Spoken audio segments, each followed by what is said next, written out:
Hello ചങ്ങായിമാരെ നമസ്കാരം. ഇതെന്താ സംഭവം എന്നറിയോ? ഇത് പൂനൂർ അങ്ങാടി തുടങ്ങിയ സംഭവം കേട്ടോ. റമദാൻ ഗള്ളി എന്ന് പറയും.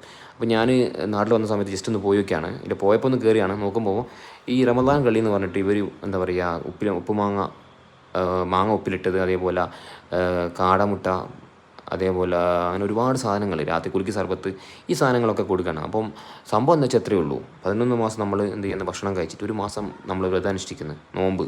ആ സമയത്ത് അനുഷ്ഠിച്ചിട്ട് നോമ്പ് തുറന്ന് കഴിഞ്ഞിട്ട് പകൽ ഫുള്ള് പട്ടിണി കിടന്നിട്ട് നോമ്പ് തുറന്ന് കഴിഞ്ഞ് ഭക്ഷണം കഴിക്കുന്നത്.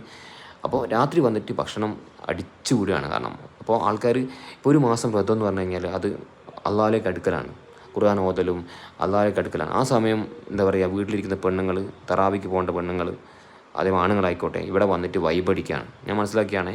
അപ്പോൾ എൻ്റെ ഭാഗത്ത് തെറ്റുണ്ടെങ്കിൽ പറയണം, കാരണം ഇതൊന്നും ശരിയല്ല എന്ന് എൻ്റെ അഭിപ്രായം. കാരണം 11 മാസം നമ്മൾ മുമ്പ് കണ്ടിരുന്ന റമദാൻ മാസമല്ല ഇപ്പോൾ എൻജോയ്മെൻറ്റാണ്. കരാമ വൈബ്, ദുബായിൽ കരാമ വൈബ് പോലെ ഇവർ വൈബാക്കാണ്. ഇത് കുറേ വർഷങ്ങളായി തുടങ്ങിയിട്ട്.